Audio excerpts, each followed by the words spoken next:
Research Institute. It's really a pleasure to discuss with you today some principles that we've learned along the way on utilizing topographic guided treatments and optimizing laser outcomes. And I certainly want to welcome you to the Wavelight Fellowship virtual forum, and of course thank our hosts and hope that everybody out there is well and can share with us some of our clinical findings.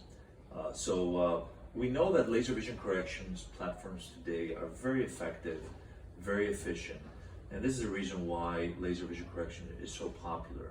Obviously, all of them do very well. Standard, aspherically adjusted, wavefront guided, topography guided, ray tracing, a new kid on the block, and even smile procedures are gaining as favorites in making patients be happier and happier.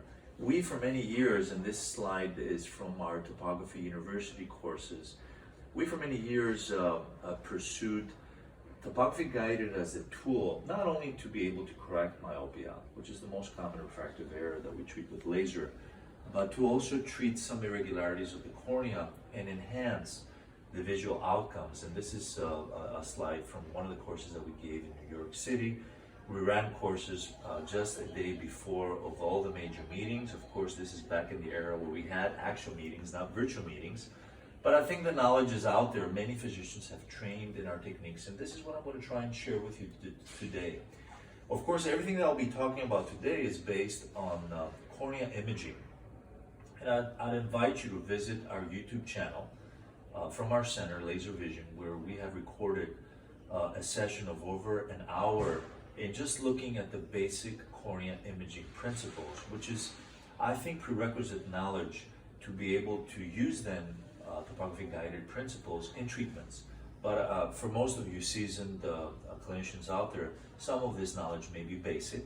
I just want to reiterate the fact that not every topography map that we read comes from the same device. We have tomography, as we see here on the left, such as Seinfeld imaging, such as the Pentacam that we use with the Wavelight platform for many years now. We have placido disc-based reflection topography, which we see in the center, and this is what the Vario Topolizer does, and this is what most of the topography guided treatments that we do today, including Contura, use as a base, and other reflection topography technologies, as we can see on the far right. And this just to clear the path to the next slide, which is very exciting for us. This is published work from our center over the last 15 years that shows the dramatic changes that we can perform on corneas by using topography guided. I had the pleasure and the honor to present these first at the American Academy in 2004 and 2005, and this came to fruition with a landmark paper, in my opinion, at the Journal of Refractive Surgery in 2005. And you can see on the far left being able to enlarge optical zones, those that we had, that we achieved with the older generation lasers, and how effective topography guided can be to enlarge the optical zone. We can, on the right underneath that, you can see a corneal irregularity of ectasia treated topography guided and normalize the cornea. Dramatic improvement in most of the irregularity indices that are just underneath the bottom left picture. In the middle, the bottom of the middle, we're seeing before, after, and the difference of a cornea that was suffering from a severe scar. And the other alternative that was present on the table was to do a cornea transplant. So we were able, with topography guided treatments, to normalize this cornea. This was a patient that was contact lens intolerant and achieved functional visions without a cornea transplant. And on the top middle is our landmark work on treating keratoconus, not only with cornea cross-linking, but with a partial and refractive error topography guided ablation in order to be able to normalize the cone and achieve better visual function. And what we proved after that, also deeper and broader cross-linking as well, what is known today as the Athens protocol. And I'll speak a little bit about the Athens protocol because CXL is not really our subject today, but we're going to brush on the part that has to do with topography guided. And in essence, this is some of the literature we've documented in the peer-reviewed literature. Over 1,000 eyes treated topography guided and then strengthened with CXL for keratoconus or post-refractive surgery ectasia and we've created a whole pathway for today, it becoming, in my opinion, the most popular procedure. And here we compared back in 2009 the efficacy of doing them separate, meaning doing first cross-linking topography guided normalization afterwards, which is the column on the left, and then doing them at the same time, which is the modern Athens protocol, which is the column on the right, with advantages in visual acuity, less scarring, and obviously, since we do not remove strengthened tissue, more stable corneas long term. And in essence, this is the Athens protocol. We first perform on the epithelium. I want to underline that, the topography guided fix, which you see on the top left. Then we treat with a PTK, what would account for the epithelium, 40 microns at an 8 millimeter diameter, or here 50 microns at 7.5 millimeter diameter, mitomycin C, and then cross-linking. And this technique has been practiced globally more and more. We see a lot of centers doing customized laser treatments, surface laser treatments, and CXL, which in essence is the Athens protocol. And not long ago, about a year ago, we published our 10-year visual acuity results showing astounding stability. And this graph shows that you get most of the effect within 3 months. And the 1-year data seem to be stable throughout the 10 years. There's some slight tendency for further flattening, so we need to take this into account. This is not a simple refractive procedure that we treat refractive errors, but we view this as a normalization procedure that may result in still the need for contact lens or glasses, but with much higher visual functionability from these patients. We even published it being used, meaning the Athens protocol, topography guided normalization and cross-linking in pediatric patients, as you can see here, with similar results presented at the American Academy in 2017 and since published. And here are the results. We can see the cone. We kind of saw this in the previous slide before. The middle picture is the cone after. We can all appreciate the remarkable contribution of topography guided here, how it can normalize the cornea, and the dramatic difference. And here we're using it also with topography modified CXL. And again, some of the results here before and after, and how dramatically all the topometric indices, that are all the numbers underneath the two topography maps, have improved in the right picture that is after. And of course, we're currently presenting a new technology of ray tracing combined with CXL, the ray tracing Athens protocol, and we presented this at the Academy meeting last week and at the ESCRS last month. And I would again invite you to our YouTube channel, the LaserVision YouTube channel, to watch some of these exciting presentations. But back to our subject, here we can see again pictures before and after. On the top with topography, top right, bottom right, the before and after OCT, cornea thickness imaging and epithelial imaging. And let's go back now to normal eyes, not ectatic eyes, not keratonic eyes. It was in 2013 when the Alcon topography guided study in the US through the FDA taught us a big lesson. We had alluded to this by using topography guided in regular eyes, but what we learned from the FDA study was that by using topography guided in normal eyes, in the study, the postoperative visions achieved were superior than any other technology that went through the FDA up till now. So why is that? And this is what we're going to try and explain in today's talk. And I'll go to a clinical example. Let's look at this young patient. This is a 34-year-old lady who happens to be a physician. Bread and butter myopia, about 4 diopters myopic, as you can see on our treatment log here on the left.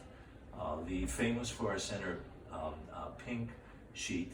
And we can see on the top right topography that the center of the pupillary center, is not the same as the vertex.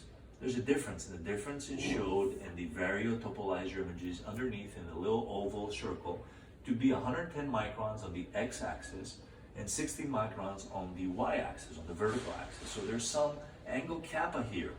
So this angle kappa, if we go to the middle, makes the patient choose essentially no astigmatism, where there is significant oblique astigmatism. We see it on the treatment suggested by the topolyzer suggests to treat 0.6 diopters of astigmatism at 165 degrees. So this is not negligible, and usually we will bypass this in standard LASIK and treat just the refractive error as the patient has defined in manifest refraction. We of course confirm the Vario data with the Pentacam data seen in the bottom right, and of course confirm that the patient's eye surface is quiet and naive with the epithelial maps on the middle bottom pictures with the anterior segment OCT. Let's look at another patient, 27-year-old male, and again here the oddity that the refractive astigmatism of the right eye is half a diopter at 45 degrees, where if we look at the topographies, both Placido on the top right and Pentacam on the bottom right show clear with the rule 90-degree astigmatism. So what is happening here? Why is the patient choosing astigmatism in a different axis than the topographers? The reason here is again angle kappa. Angle kappa here is significant, as you can see on the y-axis, and this is the reason why. Why is this significant when we do a topography guided treatment? Because the topography guided treatment will normalize this cornea to the vertex, not to the pupillary center, so to the visual axis of the patient.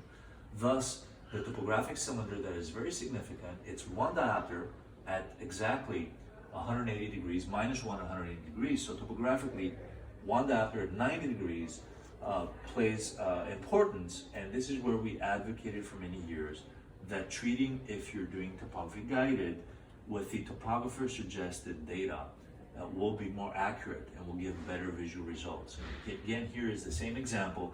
You can see on the right, on the left picture, how the topographic cylinder is clearly at 90 degrees, where the patient chooses half of that cylinder at a different axis, at 135 degrees. And the reason for that is because the patient has angle kappa, and that regular astigmatism is acting like a prism for the patient.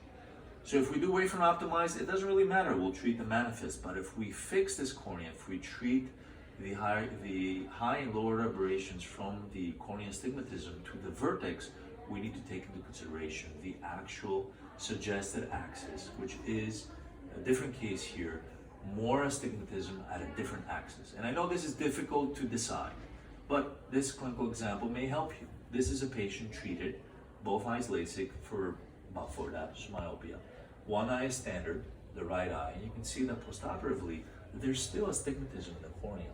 The left eye is treated topo-guided with TMR. Both eyes are 20/20 or 10/10, but we can all agree that the left eye will have better visual performance, has less chance in the future to request astigmatism in the refraction. This is what we're talking about today. So we introduced the concept of topography modified refraction. So working away from the standard up till now even of using the manifest refraction as the gold standard and start to take into account what our topographer suggests as the topographic amount of cylinder and axis of cylinder. This is published about 4 years ago in 2016, and in this paper we showed outstanding clinical outcomes, even better than the FDA study with topography guided that had used manifest refraction. And we named this TMR. This is the buzzword over the last 5 years, topography modified refraction. We're honored to receive an investigative grant by Alcon. It's the IIT 39176755. This was an unrestricted grant for an idea for research that came from us to compare 50% TMR, so going halfway to the amount of cylinder suggested by the topographer and the axis suggested by the topographer, so halfway to the difference between manifest or all the way.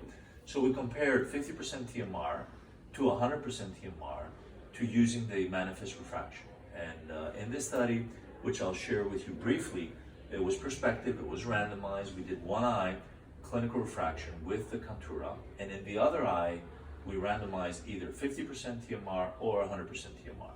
And the results are very interesting. They're under review for publication. We showed that all techniques had superior visual outcomes. All patients ended up 20/20 or better, as we can see on the bottom graph. But interestingly enough, a significant number of patients were even better, and we'll see that here. if we look at the patients that gained over 2 lines, about 10% were with a standard clinical refraction, still underlying the quality and the outstanding visual outcomes we can get with Contura.